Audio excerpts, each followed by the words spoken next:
Hello, ladies and gentlemen, and welcome to the School of Science. My name is Luke, and this is the pre-match for Everton versus Sheffield United. Now, this is the last home game of the season for Everton, and it's been quite an emotional roller coaster, hasn't it, at Goodison? This hasn't been our best record at Goodison Park over this season, unfortunately. We've had quite a few little strings of losses here, there, and everywhere. Well, not even losses, just no wins in a good while for a good little time frame. I think it was like 3 months, if anything. Like 14 to 15 games of just no wins, and it was a bit of a stressful time. Thankfully, though, we are almost at the end of it, and we are going to be moving on and hopefully going into nice greener pastures over the next season. We definitely need to look at it. But I digress. That's for another video. Right now, we're going to be talking about Everton versus Sheffield United. Now, Sheffield United, they've had the worst season possible for the poor guys. Right now, they're currently on a 11 or is it 12 winless streak. They're basically running a very large winless streak right now, and they're coming to Goodison Park. We've been doing all right. We've found our form again, and these guys, they've had a red card, so they're actually missing one of their defenders as well. They're also missing Mason Holgate because he is cup tied, and I believe they're missing Tom Davies as well, who is currently injured. So, how are we going to be looking at this? Now, I've been on SofaScore, so if anyone doesn't know what SofaScore is, I do recommend you get it. It's good. It works on iPhone, Android. You can even get it on the PC, so you can actually access it through your internet browser. And it has all the stats and information when it comes to either any team that you can really think of. When it comes to like Premier League, Championship, all the way down to National League, some amateur levels. I keep an eye on the rugby in New Zealand. Absolutely love me rugby. Go Crusaders. But yeah, I'm going to move over now, and we're going to have a look at their lineup. So here we are. We've got the lineup here. So this is SofaScore's predicted lineup for this game. So we're going to be operating in a 4-4-2, and Sheffield will be operating in a 4-3-3. So what we're looking at here is Seamus Coleman at right back, Ben Godfrey left back with Jared Branthwaite and James Sarkowski. So reasonably solid defensive line. Ben Godfrey and Seamus Coleman do like to try and push up a little bit and assist the likes of Dwight McNeil and Jack Harrison. And then you've also got Idrissa Gueye and Amadou Onana. Now, that one I would probably argue against. I would probably be more inclined to see Decore rather than Amadou Onana. So what would happen is it'd be more like a 4-1-4-1 sort of lineup. But 4-1. Yeah, 4-1-4-1. Sorry. I'm just looking at this and sort of just gauging it. And then they've also got Youssef Chermiti and Calvert-Lewin. Now, that one I wouldn't mind actually seeing, because Youssef Chermiti and Calvert-Lewin, they're on a very similar wavelength, but I think Chermiti's got a little bit more confidence when it comes to being on the ball himself. So I think he would actually be a nice little option, almost as like a second striker or a phone number 10, if you get what I mean. So what would happen is he would sort of sit and distract defenders when the ball comes in. He would then lay off to Calvert-Lewin, where Calvert-Lewin should be able to finish. That is how they could potentially do it. Will he? I don't know. This is all just over what's going to happen. This is something that needs to be sort of worked on over the course of the next two games, as well as in the off-season as well. Bear in mind, we've also got the European competitions as well. So we've got the Euro 2024 that we're going to be doing. I think it's in Germany this season. Someone quote me if I'm wrong on that one. But I do think it's in Germany this season. And then the next Euro is going to be here in England. And Bramley Moore Dock is going to be one of the featuring stadiums. So get in. One of them over Anfield. Apparently, the only reason Anfield didn't get chose was because the pitch was not the right dimensions. I believe it was 2 meters too... not narrow. 2 meters too stout. Just imagine that, losing out on an opportunity to feature in a European competition in that sort of format just because your pitch is slightly too stout or too small. It's weird, that one. But yeah, but regarding the Sheffield United team, they've got themselves, I can't see the goalkeeper, I've managed to crop that one out. I don't know how I managed to do that. But they've got Jaden Bogle, Austin Trusty, Jack Robinson, and Ben Osborne at the back. You've got Andre Brooks, Olivier Arblaster. Sorry, I haven't got my glasses on right now, so I'm actually kind of, squinting. Gustavo Hammer, James McAtee, Cameron Archer, and Brenton Diaz. Now, looking at the stats of what you can see actually here, so the numbers as well, actually a decent representation of how decent players have actually been doing. So if you look at Everton's, you've got Jordan Pickford in goal. He's got 7.2 on average. So that's reasonably good. So that's basically 5. It's on a pretty much a simple scale. So 1 is terrible, 10's amazing. So 5 is like your average. So you've got a lot of the Everton players pretty much in the upper, mid to upper, average to decent. So the likes of Jordan Pickford, James Sokowski, Jared Branthwaite, Idrissa Gana-Gueye, Amadou Onana, Dwight McNeil. These guys are all in the upper echelons of it. So they're reasonably good players and ones with potential to do really good in the game. They're going to have a high impact. Whereas if you look at the Sheffield team, Brenton Diaz. That's it.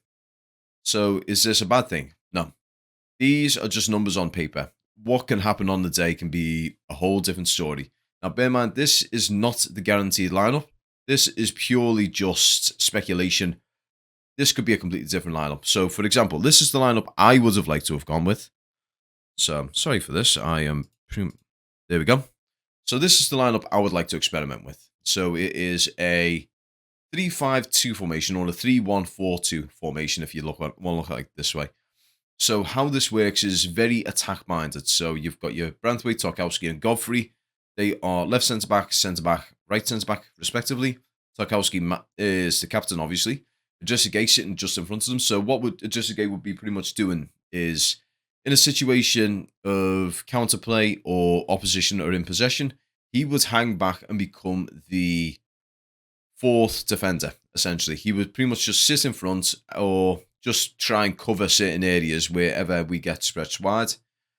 And then likewise with McNeil Harrison, if a really serious situation, so let's say for argument's sake, it's a complete counter-attack, them two are going to rush back and become part of the defence. So it becomes a 6-man defence. Garner and Decore basically become number 8 and number 10 respectively. Chimiti and Calvert-Lewin, you've got your strikers as the options there.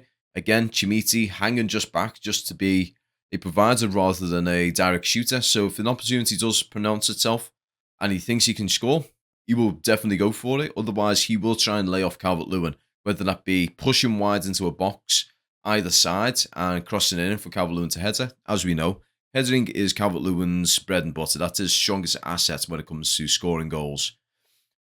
Either that or laying it off to the likes of Harrison or putting it across the park to McNeil.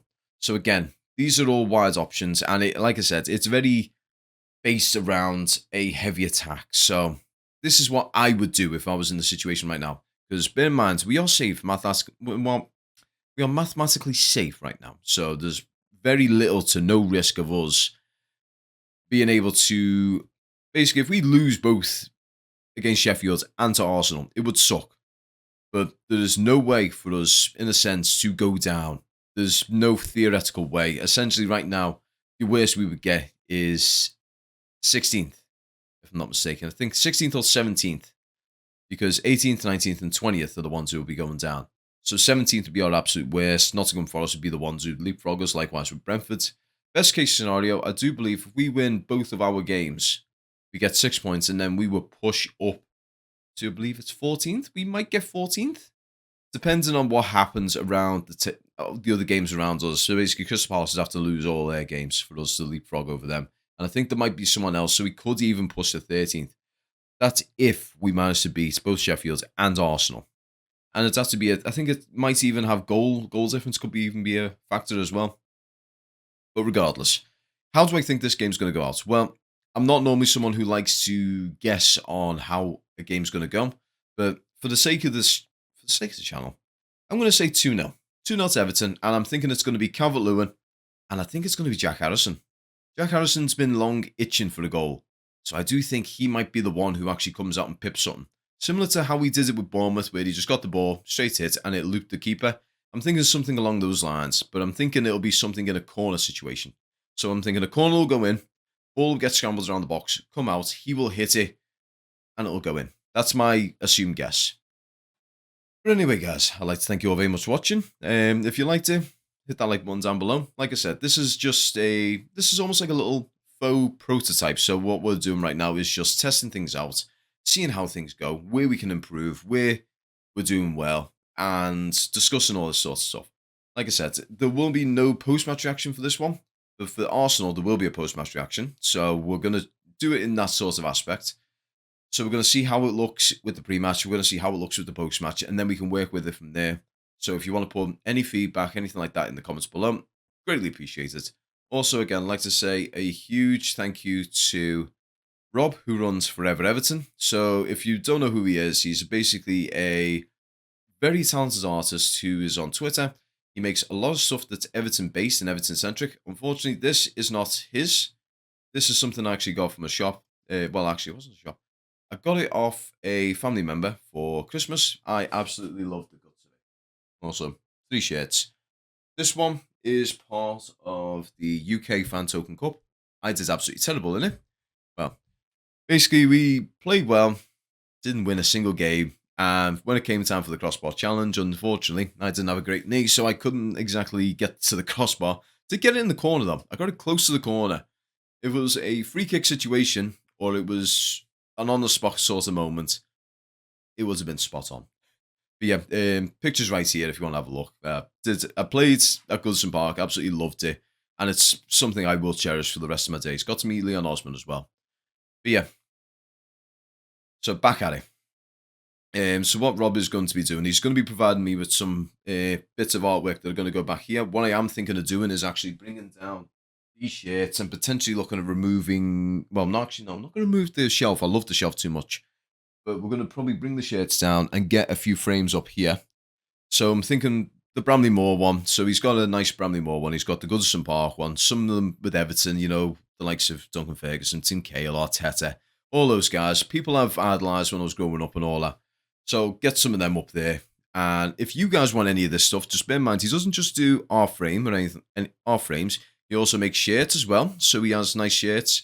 He's doing, at the moment, he's doing beach towels as well. So definitely look at them. And if you are keen for any of his stuff, check out his store, honestly. Link is going to be in the description down below. And there is also a discount code for anyone who is a follower of the channel. They can get 20% off. And I believe it is Science TV 20. So if you put that in the redeem point in his basket, you will get 20% off. So that is definitely something worth looking at.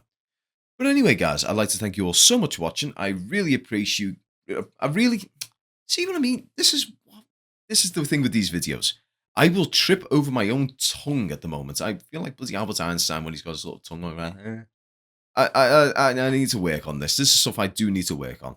But anyway, guys, again, thank you so much for watching. I greatly appreciate you guys supporting this. Because bear in mind, when Bramley Moore is done and dusted, I don't want these videos to end. I want to keep making these videos for as long as physically possible. And I don't just mean like drone videos and everything like that. I want to make stuff that is centric to Everton because it's just a really great thing to do. Talk about the club that I absolutely love. Talk about the club that I've had a lot of involvement with. It's an absolute honour. And I mean, I don't know what else to say. It's just an absolute honour to keep making these videos. I want to do this as long as possible, even long after the Bramley Moor's built. I want to get into Bramley Moor as well, just before it's finished, and listen to the entire atmosphere of that stadium before the fans go in, and then compare when the fans are in. But anyway, guys, for the final time, take care, peace, have a great day.